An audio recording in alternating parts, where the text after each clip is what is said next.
Chelsea. I'm Christelle. We're Blondie's Kitchen, and this Halloween spooky special is Can you see we're so spooky right now? I'm Chelsea. And I'm Christelle. Nice to meet you. What the hell? I'm dressed up as you and you're dressed up as me. Oh yeah, we're each other. She's got awkward. So today we're going to be making, basically, years and years and years ago. Is that what we're going to be making? No, years ago. We started off by making these amazing drippy cakes. So we're going way back to when we started and we're giving it a Halloween spooky twist. This is our Halloween chocolate orange drippy cake. Let's get going. This recipe is quite a lot of ingredients, but let me tell you, it's really worth it. You don't have to do it if you don't want to in Halloween style. You can change out the orange food colouring that we are for a different colour, or just keep it vanilla, chocolate. So you're gonna be your everyday standard birthday cake. I'm gonna teach you how to do some bit of buttercream. Sounds really good. You're going to show us how to decorate. You're going to show us how to crumb coat. She's like the master at work. She's the artiste, and I'm just here for the bands. She's here for the. I'm here for the bands. And yeah, it's true. I'm here to lick the bowl and to, like, you know, just help you. I'm your assistant. So we need one. I'm like Sabrina the Teenage Witch in that episode. Have you seen where It's Coming she's Back? the assistant. Have you seen It's Coming Back? I've seen It's Coming Back. She's apparently the mum, and she's going to have a daughter. That's how old we are, that Sabrina's the mum. How depressing. I'll take her being the mum. I love that programme so much. So we're going to chuck in 700 grams of golden caster sugar. If you don't have golden, feel free to use regular caster. We just always use golden in our bakery. Then we're going in with our cocoa powder. It's 170 grams. Oh, this is obviously giving our chocolate cake the chocolatiness that it needs. Beautiful. And then we're going in with flour. We've got 480 grams of plain flour going in. So we're going in with all of our dry ingredients first. This is like an all-in-one, isn't it? I'm just going to give this a bit of a whisk. Yeah, good idea. Get that all combined. We actually have made this chocolate cake before. Okay, that's all mixed in. And you don't even need to use electric beaters for this. No, it's really easy, although it is quite a large quantity, so if you prefer to use electric beaters, you can. Christelle's just really strong. She's Popeye. Oh no, hold on. She's her spinach. And then we've got 3 tablespoons of bicarb, teaspoons, sorry. 3 teaspoons of bicarb, and we've got 3 teaspoons of baking powder. So the reason why we have both is because one acts as like the raising agent that makes it really nice and puffy and fluffy, and the other one actually gives it lots of its lightness and structure. So they both work hand in hand in this recipe. Right, now we're going to add in our wet. See, it's so simple. To dry in, we're going in with 500 ml of milk, and we're using whole milk for always this. Whole. Always full fat, go all the way. We got some oil. We've got some more 250 ml of vegetable oil, so anything flavourless. You could use sunflower if you don't have veg. Want to do that one? And finally, we're going in with 500 millilitres of boiling hot water, and this is what is basically going to bring the whole cake together to Makes form it like a hot chocolatey, liquid. gorgeousness. And if you don't have an assistant to pour this in for you, you can just whack the whole lot in, but as we're doing this by hand. I'm her assistant. I'm yours. And then we've got the orange Oh yes, of essence. course. And then finally, to make this chocolatey orangey, because it's Halloween, we're adding some Valencian orange extract. I find orange extract's not very strong, but this one is really, really strong. You can't open it? No, I'm just grabbing this to open it. Yeah, you're my mum. I give everything to Christelle to open. Okay, should we do 2 cupfuls? Perfect. Ooh. Yum. I love orange flavouring. If you don't like orange, you obviously don't have to add the orange, even though you're going to be colouring it orange. You can just keep it chocolate. Oh my God, can you smell that? Got a hit. I love it. It smells like Christmas. Oh my God, I want to dunk. Maybe I should dunk my face in this since we're not in outfits for Halloween. Yeah. Should we try it for you first? Oh, no.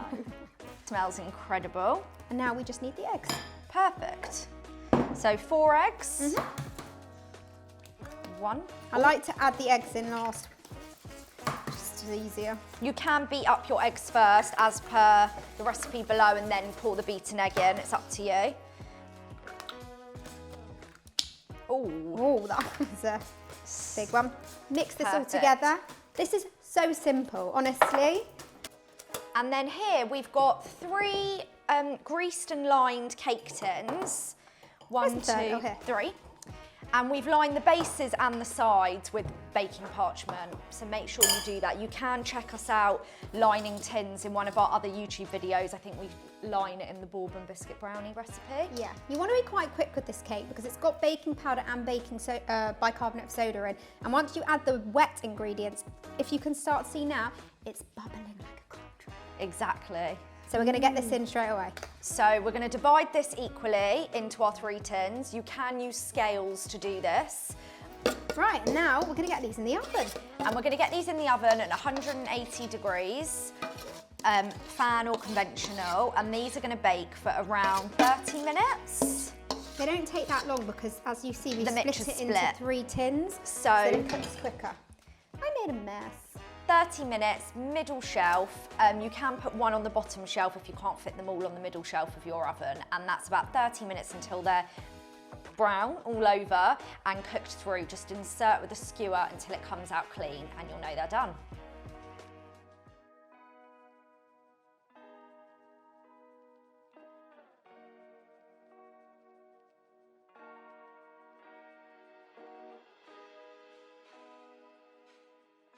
While our cakes are baking, we're going to show you how to make the amazing buttercream to go with the cake. You want really softened butter for this, so let me just show you how soft, like that type of soft. So keep it out the fridge. We are using a tabletop mixer with a paddle attachment to beat our icing together. We do recommend not doing this by hand because you really need to give it a good beating so that it goes nice and smooth and silky so that it's easy to crumb coat and then coat your cake. So we've got, how much butter is this? 750 grams.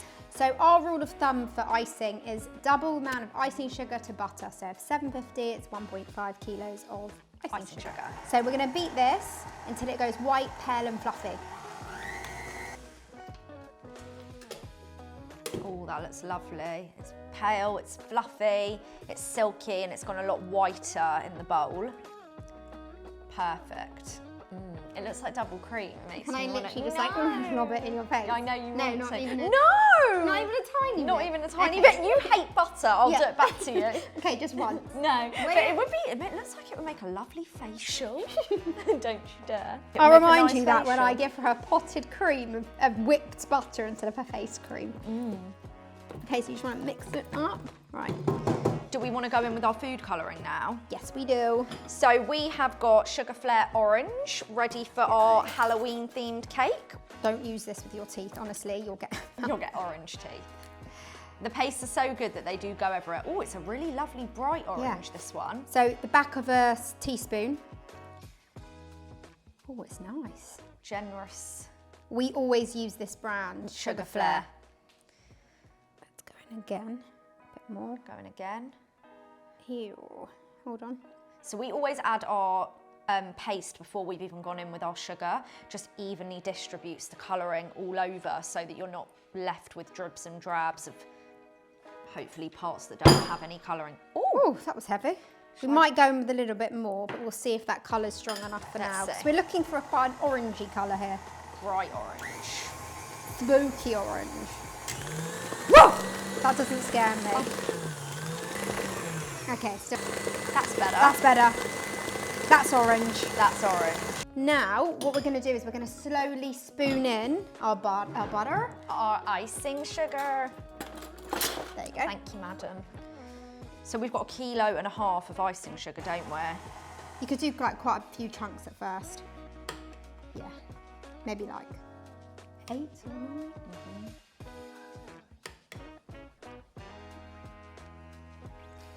Woo. Okay, let's turn that on. Whoppa. Keep on going. So Chelsea's just going to keep filling up the icing sugar into the butter, and it's going to mix together and it's going to become really smooth, shiny, glossy Oh, you're making me want it. and gorgeous. I could see the texture of it. It was good. Yeah. Shall I get that last bit in? I'm going to add some milk to this. So you don't always have to add milk to your icing sugar, or buttercream, but I'm just going to show you with a palette knife. I want this to be more spreadable than it is at the moment, so adding the milk is going to make it a lot easier for me to be able to spread this on the cake. whoa, soz about that. It's all right. Should we add some of our orange flavouring? Yep. Gonna go in with, how many capfuls? One? Or? One, I think. One capful.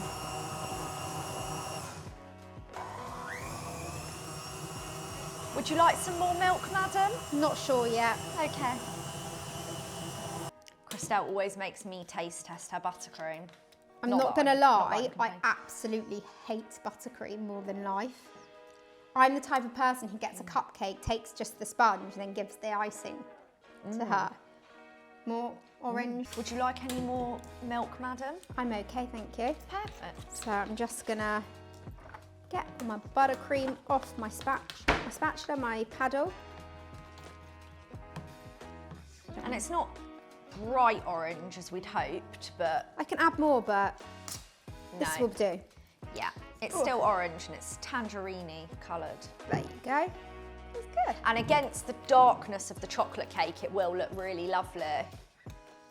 Oh, that looks like a good consistency. So our cakes were baked and Christelle has halved them since cooling out the oven. Each one in half, just right through the middle. When they were cool, and you used a serrated knife, didn't you? I did.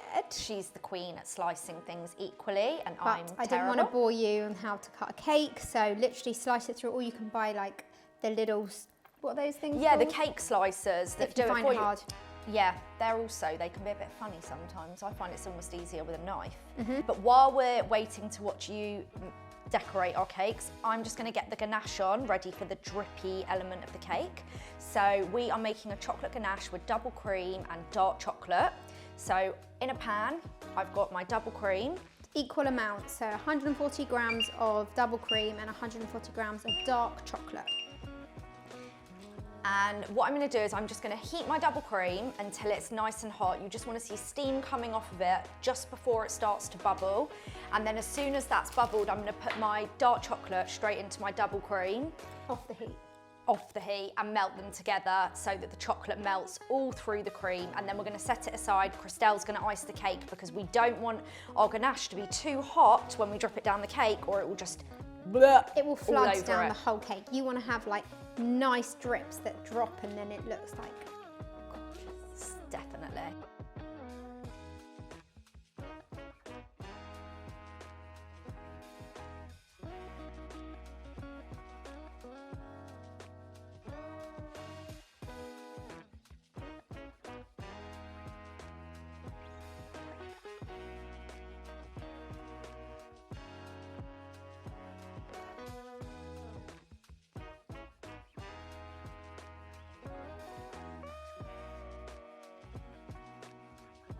Right, so we're going to ice the cakes. So what you want to do is you want to get a tiny bit of your buttercream on your spatula and you want to spread the bottom layer onto a cake board.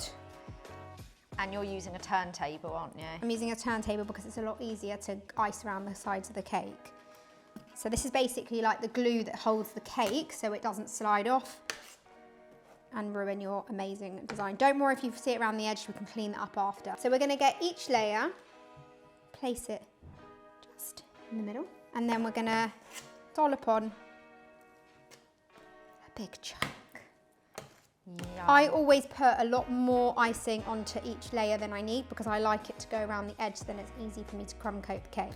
So crumb coating means that you're literally coating the cake in icing to stop the crumbs showing through. You're catching the crumbs, You're aren't catching you? the crumbs, and this cake is quite a crummy cake.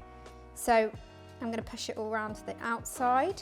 So with my spatula, I've got my forefinger, is that what it's called? It's your, Pointer. It's your, it's your forefinger on the palette knife. On the palette knife, and I'm turning the table and pushing the buttercream around to the edge. And you're just using a flat palette knife, aren't you? It's not one with a step in it. No. And then we basically repeat that the whole way. Yeah, and like Christelle said, don't worry, can you see how the icing's splurging out the sides? I That's want actually that. a good thing. I want that to happen. So Sorry. she's putting like a big... Your boob's in the way. It's not going to waste either, don't worry. But we want to do even layers so that when we cut the cake... It looks beautiful. So can you see here? If you zoom in, we've got tiny little pockets, not pockets, little dots, and that's the crumbs. So that is what we're looking to coat away. So we don't want that to be all over the cake. We want it to be smooth, you want the colour to be even, and crumb coating it allows us to make sure that they are hidden. So as this cake is very tall, I'm going to take my palette knife and before I go higher, I'm just going to take off some of the excess, like this, and smooth it around. And as you can see, as I'm going around, it's starting to get flatter. Don't worry about the edge over here, we'll clean that all off after. So as I was talking about those little crumbs, can you see them? We're going to make sure that you can't see them with the end product. End result, I mean. I always use the back of my palette knife, like this, to scrape it off. Once my sister took me trick-or-treating with my cousin, and they were of the age where they were like really naughty and just wanted to egg houses basically. And they actually were so naughty, they were going to put silly string. Do you remember the cans of silly string? I haven't thought about silly string in years. And they had a can of it and they were ready to go and attack on someone's door when they opened the door, and the person opened the door too soon and they pretended it was me that was going to do it, and I was only a kid. They were like, Chelsea, what are you doing? And I just stood there mute because I didn't know what to do, that they were blaming it on me. I can't cope. It was awful. I've never forgiven my sister for that. Right, we're at the last layer now, so we're starting to get a bit wobbly. Okay, so we're getting to the top. So I always like to use a long palette knife if I'm doing a big cake. So I'm going to get my palette knife like this, put it up against the cake, and I'm going to put medium pressure and I'm just going to start turning the cake because I want to get all the excess icing off. Because this is just the crumb coat, isn't it? Yeah. Like that. And put it down the edge of the bowl. And then you want to make sure your cake is all round. So if you go from one side and just bring it in. And then everything here, as we said, we'll clean up before. Put your palette knife flat onto your, what's it called? Cake board. Cake board, and just turn it around and it will come off. Always try and take this off before the cake is chilled, or the butter hardens and it's actually harder to get off. So if you want to get anything off now, it's best off to do it. Right, now let's get this in the fridge to chill for about half an hour. Now my cake is cooled, so it is just slightly hard on the outside. It is not fully hard, just like doesn't come up on your fingers. Right, now I'm going to get the rest of my buttercream, and this is when we start. Sorry, your boob's in the way again. Always in the way. Slowly bring the icing all the way down the sides. So because we crumb coated it, this icing is now going to sit on the cake, all smooth, and you won't see, hopefully, any of the crumbs.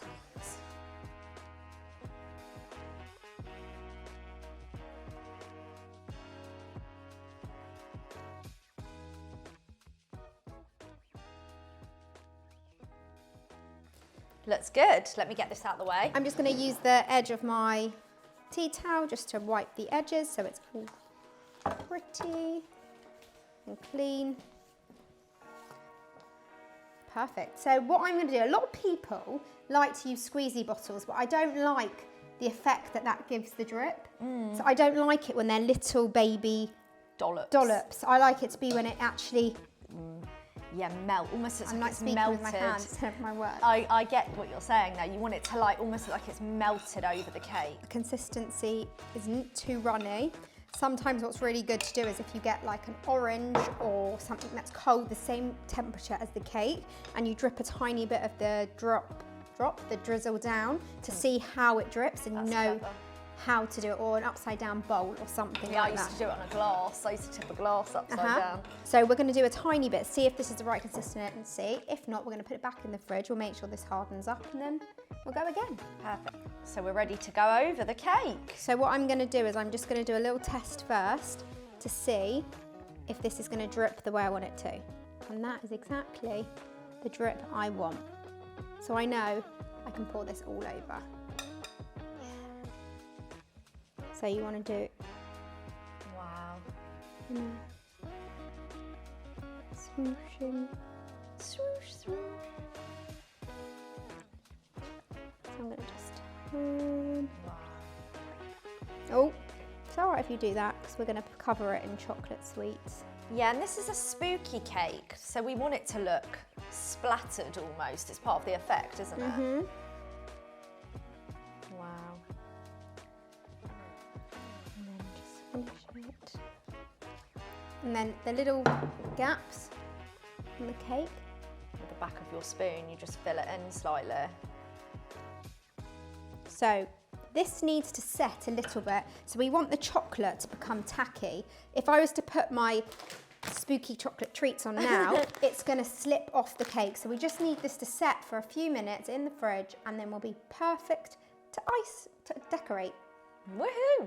Hi guys, so now we're gonna decorate the cake with all of our spooky chocolate treats. I mean, they're not that spooky. It's Colin the Caterpillar who had a makeover. That's why I'm going, woo, like why am I a fish? I don't know. We've got spooky Colin. Oh my God, he's not spooky whatsoever, I'm confused. He's got red eyes. I thought he was dressed like a mummy. Some eyeballs. Ooh. Can't go wrong with some eyeballs. We've No. actually got some mini eyeballs that we can I'll do those put on the after. sides of the cake to make it look like it's looking at you. I've got some Milky Way bars. You can go mad with whatever you want here. Just sort of get it all on. What's your method for this? I don't have one. You don't? No, I literally just chuck. You chuck, you chop and chuck. Uh-huh.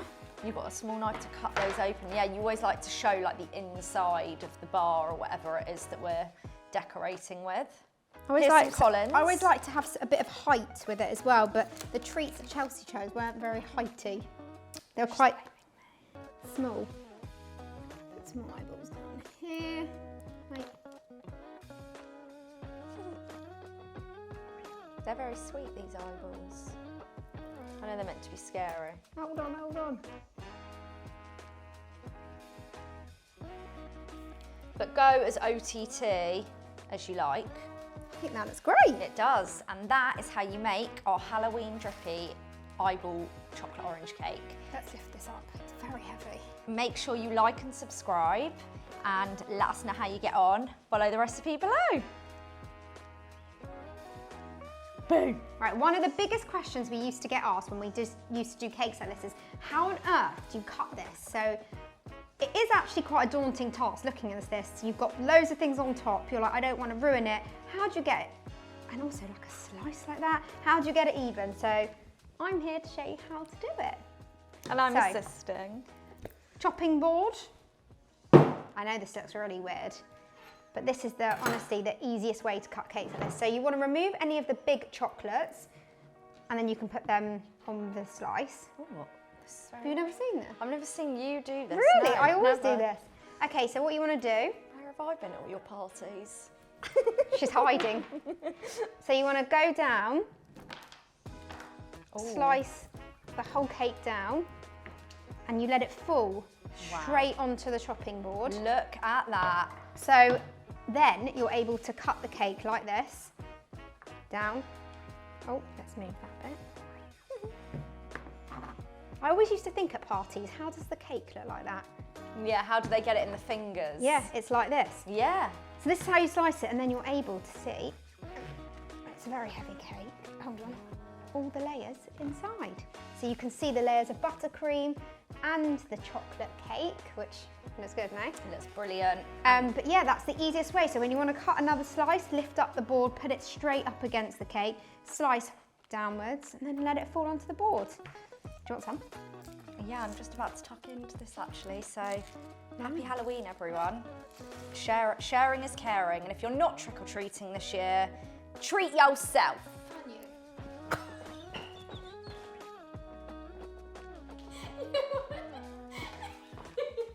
You attacked me! I wasn't expecting that! Like and subscribe, guys. Like and subscribe. It's on your tray. Thank you. Thanks for tuning in, guys. Don't forget to like and subscribe.